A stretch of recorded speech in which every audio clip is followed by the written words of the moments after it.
ماتې کې ورته چې بس دا پرېږده نو هغه مور یې پرېښو هغه بله خویان دی چې جمع کړي هغه هم اوس الله پاک یو بل رشتې ذکر کوي والمحصنات او حرام کړي شوي دي په تاسو باندې هر هغه ښځه من النساء د ښځو نه الا ما ملکت ایمانکم چې یعنی هغه ښځه چې د هغې یعنی شوهر یعنی خاوند د هغې چې کوم دی نو ژوندی وي نو د خاوند ښځې سره نکاح نه شي کولی چې هغې باندې خاوند د یو خاوند په نکاح کېده او ته ولګې او بیا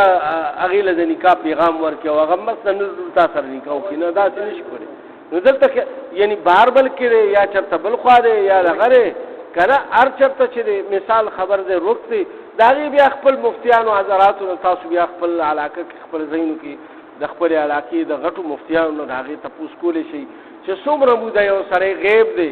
نو د هغې نه پس د هغه نکاح ختم شي او هغه بل چا سره نکاح کولی شي او د هغې څه قواعد او ضوابط دي لحاظ هغه ډېرې اختلافي مسلې دي داسې حالات ډېر کم په دنیا کې راځي ډېر کم راځي که نه نو بس دې کې الله پاک دلته ذکر نه دی کړی دلته کې صرف الله پاک دا وفرمایل چې بس د خاوند بیبیانې دي نو هغې سره نه شي کولی یعنی چې خاوند د میړې شته هغه پرېښې نه ده مړم نه دی تاسو ته اطلاع نشته بس هغې سره نه شي کولی ځکه زمونږ امام صاحب وایي چې تر کومې پورې دا بلکل ختمه شوي دي بوډۍ شوي دي هغه پورې نه کېږي خو بعضې علما دا وایي چې یعنې چا 3 کاله چا 10 کاله چا 15 کاله داسې څه ټایم کولی دی بعضې علماو خو زمونږ امام صاحب دا وایي نه بس دلته کې الله پاک وفرمایل چې میړې ژوندی دی بس تاسو ته څه پته ده چې ژوندی وي او راشي بیا ډېر خلک شل کاله پس راغلي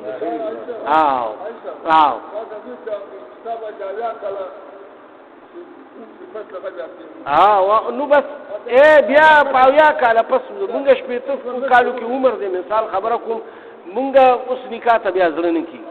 ولې چې مطلب دا دی بس د سړي خواهشات خو بس دغه 50 شپېتو او یا کاله کې بیا چا څه خواهشات یا خاصې هغه ظلم دی چې هغه په هغه ښځه باندې هم ظلم دی په هغه ښځه باندې هم ظلم دی ولې چې د 80 کالو سړی مطلب دا دی چې هغه بیبي خو نه شي ساتلی که نه ټیک ده چې پیسې دولت ورسره ډېر دی دولت هر څه پوره کوي خو لیکن جسمانی خواهش خو د هغه نه شي پوره کولی لهذا دا ظلم دی لهذا داسې نه دي کول پکار الا ما ملکت ایمانکم مگر چې کوم ستاسو وینځې دي نو شرعي وینځ اوس په دې وخت کې چېرته نشته اوس دا یعنی ټول چې کوم دنیا ده که نه نو دا د یو قانون د لاندې ده مثال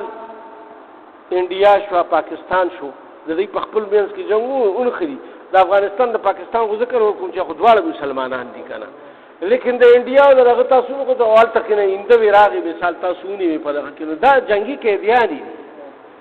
دا په جنګي قیدیانو کې حسابېږي ځکه چې اوس غلامي سیستم ختم شوی دی په دې صدۍ کې 13 صدۍ کې ختم شوی سن 1900 کې چې کله اقوام متحده جوړه شوه نو هغې غلامي سیستم ختم کړو نو لہذا اوس چې دا کومې ښځې په کورونو کې کاروبار کوي نو دا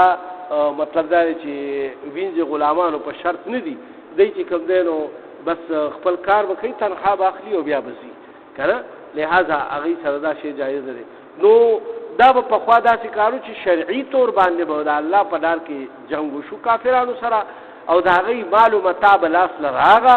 نو هغه مال و متاع کې به ښځې بچي ماشومان سړي قیدیان به راغه بیا به هغه چې کوم دی نو سړي به غلامان شو ښځې به وینځې شوې ماشومان به تقسیم شو په لښکر باندې خو هغه به د امیر په اطاعت کې کېده چې امیر به چاله یو ښځه ورکړه نو هغه به د هغه وینځه شوه که نه داسې د هغه اجازت نه بغیر تا یو بس په مخه کور ته ربوتل داسې به نه کېده داسې بیا غیر شرعي طور باندې مثال 10 زنانه راغی او 10 سړي دي نو بیا د امیر خوښه رالکه دله دا ورکه هغه له دغه ورکه دا ورکه دا نه چې ته په خپله خوښه غونډی راغونډی دا کیسې یعنې هغه د امیر په دغه باندې به وه چې د کوم بادشاه بو او کوم اسلامي شرعي امیر المؤمنین بو نو هغه به بیا خلکو له دا ورکولې الله سبحانه وتعالی وفرمایل کتاب الله علیکم دا قانون دی د الله چې لازم کړی شوی دی په تاسو باندې واحل لكم ما وراء ذلكم او حلال کړی شي وي په تاسو باندې د دین علاوه یعنی نور چې څومره خزي دي د دین علاوه هغه تاسو ته حلال دي ان تبتغوا باموالکم دا چې حاصل کړئ تاسو دا په خپل مالونو خرج کولو سره محسنین غیر مسافحین یعنی الله پاک اوس دلته یو خبرو فرمایي چې پکیټ کې راوستون کې نه چې د بدکارۍ په خاطر باندې د دې خبرې نه دلته کې اوس بعضې فرقې چې کوم دی لکه شیعګان چې دي نو هغوی د دې نه متاع وباسي دا متاع لفظ چې وباسي چې یعنی دا متاع په دې کې الله پاک جایز کړی ده ځکه چې دې کې الله پاک فرمایي فمستمتعتم به منهن چې لطف اوچت کوي تاسو د دې ښځو نه فآتوهن اجورهن فریضه نو ورکوي دی له خپله یعنی فریضه یعنی مهر وغیره چې کوم مقرر شوی دی نو په مخکینی آیات کې الله پاک څه فرمایل چې تاسو خو ښځې په نکاح والی خو په دې نیت نه چې دا به زه بس وخته پورې ساتم او بس بیا به یې پرېږدم د مخکې نه به دا نیت نه کوې نیت په د دې دپاره چې یو خو پاک دامني ستا مطلب وایي چې زما د زنا وغیره نه زه بچ شم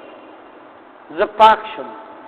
ځکه چې انسان دی او دی ځوان وي او مطلب دا شهوت پې زور کوي نو دی هر وخت شیطان دوکه کوي چې چاته نږدې شه څه دغه وکړه زناکاري وکړه دغه وکړه او زناکار خلک ډېر موجود دي چې هغوی په پیسو باندې کوي مثال پاره زمانه کې وي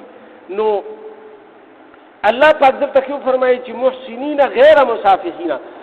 په نکاح کې راوستونکي وي نه چې د بدکارۍ په خاطر باندې دلته کې زمونږ علما دا فرمایي چې ګوره مخکې خو الله پاک وفرمایل چې په دې غرض خو به ته چا سره متاع یا نکاح کوې نه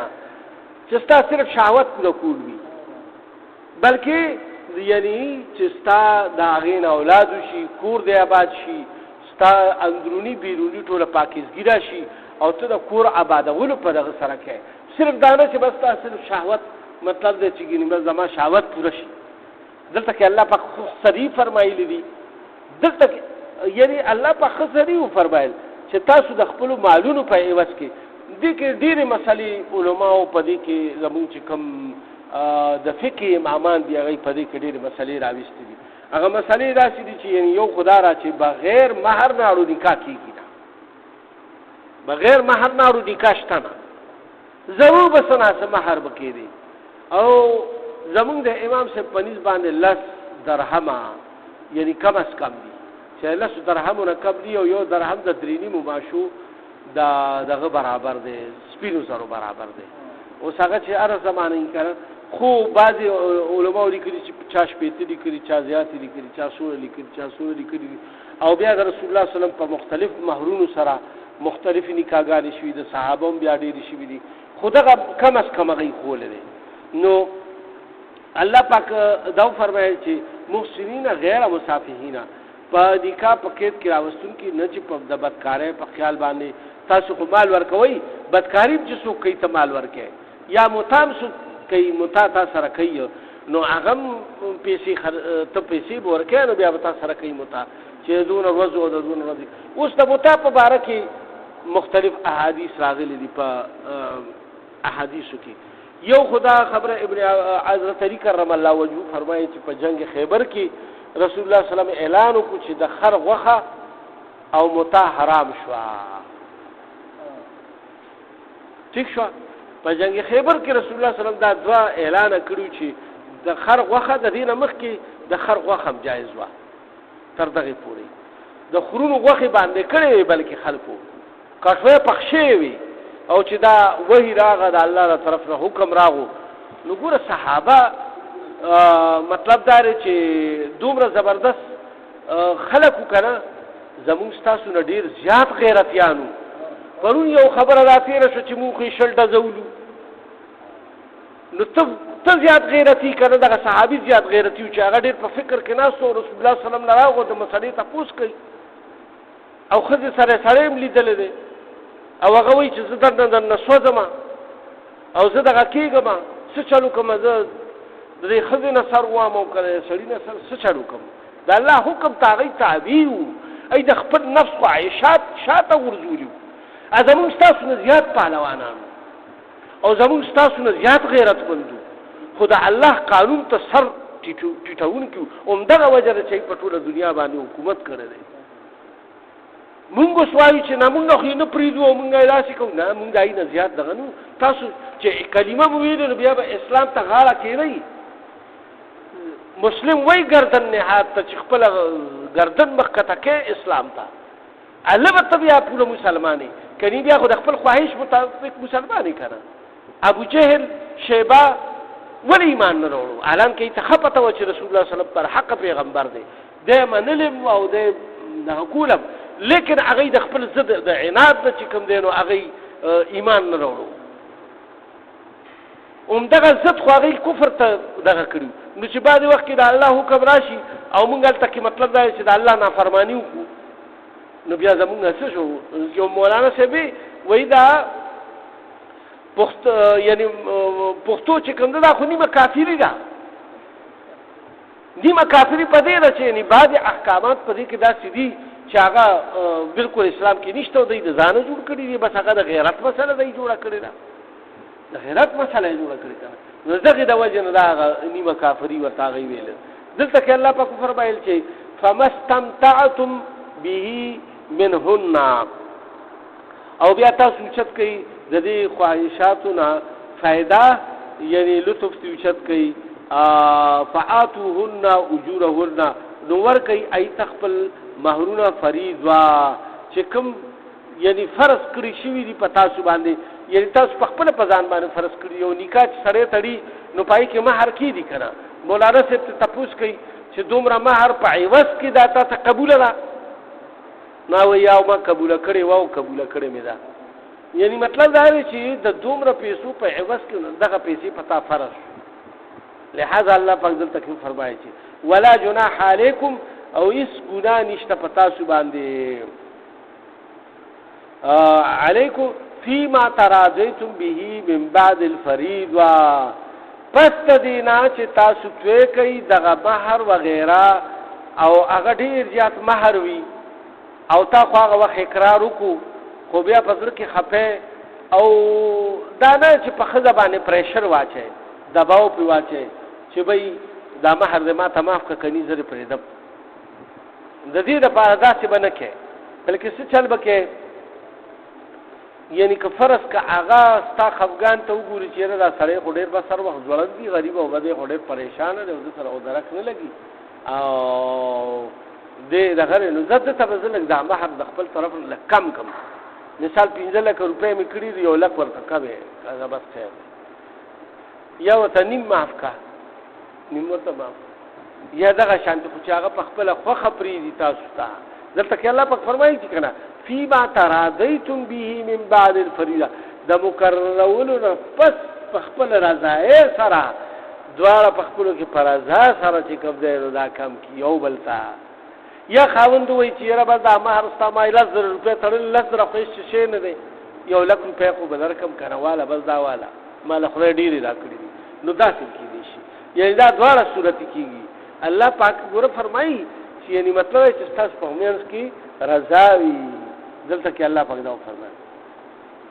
اوس الله پاک فرمایي چې من بعد الفریضه پس د مقررولو د دغه فریضې نه یعنې د دغې مهر نه ان الله کان علیما حکیما او بېشکه